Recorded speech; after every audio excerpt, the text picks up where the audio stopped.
seeing you for the long time, seeing you off to the best club you want to come.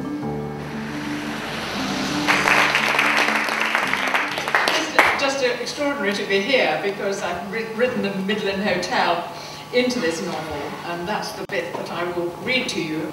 He would establish the terms of their encounter by taking her to tea at Manchester's Midland Hotel. The Midland, like its Liverpool rival the Adelphi, expressed the grand civic pride of its city's mercantile classes. To gather and to list stones, coins, insects, minerals and shells. Collect yourself. To smother what you feel. Recall to order, someone in one place, making, like Orpheus, a system against loss. Just a little interesting fact thing on your computer, where if you see something which you think is a little bit interesting, just write it down, and those ideas will be good for years. I wrote, my second book was a book called Benny and Babe, and that was all about my childhood, and I wished when I was writing that I had more to draw on, because it's a fantastic time in your life.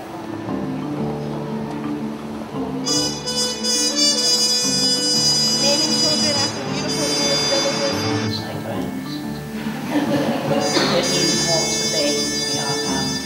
It's a South African novel set after 2008's xenophobic violence. It's a murder mystery stretching over 20 years, and it's an exploration of identity, relationships, and the things people call love.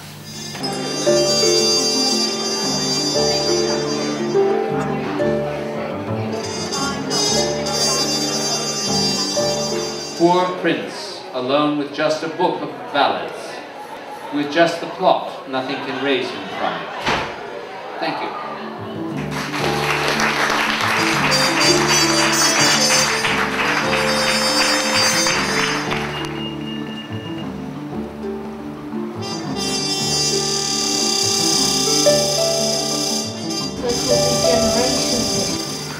The venue is a porta cabin in a car park.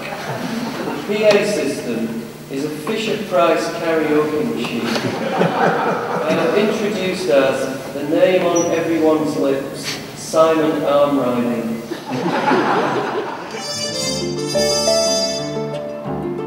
Just as great comedians have superb comic timing, Austen had an unerring instinct about where to place the romantic stimuli in her plots. It is especially effective in Pride and Prejudice and Persuasion, both of which keep the readers in a delicious state of anxiety and expectation right up to the clinching proposal moments, regardless of how often you read books.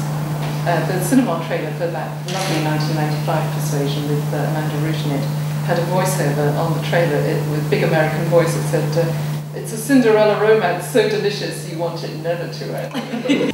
We travel, breathe, deep futures, longer nights, open hips bumping in funky hot club air. Cold evenings we link toes, warm mornings swallowed in bed, we rise combined like cake freshly baked, raw cane and syrup. A genuine confession. The writer is a sort of bit of a dirty dog, because of course he can transform his misfortunes, the things which he doesn't like have happening, whatever it may be. He has another go at them, whereas most people don't have another go. So it's that chip of ice which I think really referred to that every writer has to have. And I think I do have a chip of ice. Of course, it's on my shoulder, as you can probably see.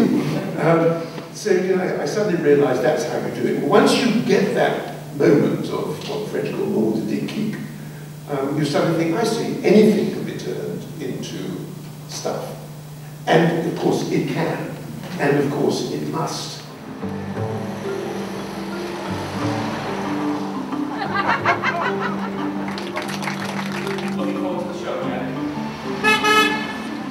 And episodes in between with a yet more fabulous cohabiting, the woolpackers and woolen weavers, the Assumption of the Virgin, the Spurriers and Lorimers, Christ and the Doctors, the Spicers, the Annunciation, And because even a singing gash in the stratosphere is redeemable, the fall of man to the repairers of barrels, buckets, and tubs.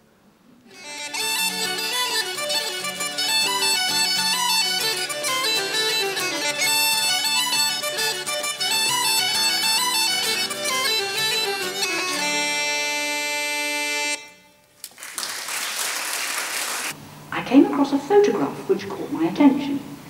It had been taken in 1945 and showed a group of children on the deck of a liner waving. They were the sea evacuees returning home from the States, and they looked totally Americanized. Now, the reason why the photograph made such an impact on me was because as a child, I had found it very difficult to settle in England after having lived in Australia for 2.5 years. He made the Manchester man honest, cunning, fierce and brave. Honourable, trusting, chivalrous, loyal and humble in so many ways. He made the Manchester man handsome, rugged, thoughtful, artistically defined. God left Manchester to itself. Through natural progression, the city would define its own literary and artistic wealth. And that music, dance, film and art would flow like blood through every man and woman's heart. So by 10 o'clock, the quandary was solved. It allowed Manchester culture to slowly evolve.